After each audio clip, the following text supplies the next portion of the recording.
उद्धव ठाकरे भाषणामध्ये सांगतात धनंजय महाडिकाचा हातपाय तोडा। धनंजय महाडिकांचं भांग सुद्धा कोण वाकडा करू शकत नाही। उद्धव ठाकरेंच्या टीकेला धनंजय महाडिकांचं उत्तर आहे। दरम्यान महिलांच्या केसाला धक्का लागला तर मुन्ना तुझा हात छाटेल, उद्धव ठाकरेंनी हे वक्तव्य केलं होतं। इकडे मोठ्या प्रमाणावरती माता भगिनी जमलेत, पण तुम्हाला लाडकी बहिणीचा काही परिणाम म्हटलं नक्की होणार।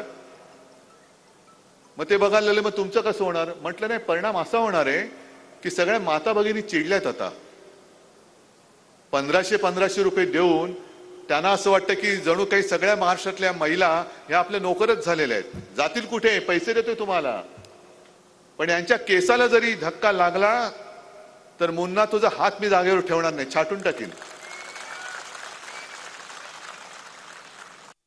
उद्धव साहेब प्रत्येक सभेमध्ये उद्धव साहेब जाऊन सांगतायत की धनंजय महाडिक, मुन्ना महाडिक हा असं बोलला, त्याचा हात मोडा, त्याला लाद घाला। मला उद्धव साहेब तुमची माफी मागायची आहे, मला तुमचा अवमान करायचा नाही आहे, परंतु मुन्ना महाडिकाचा भांग सुद्धा कोण विस्कटू शकेल असा माणूस या पृथ्वीवर जन्माला आलेला नाही। मी अजूनही तुमची माफी मागतो।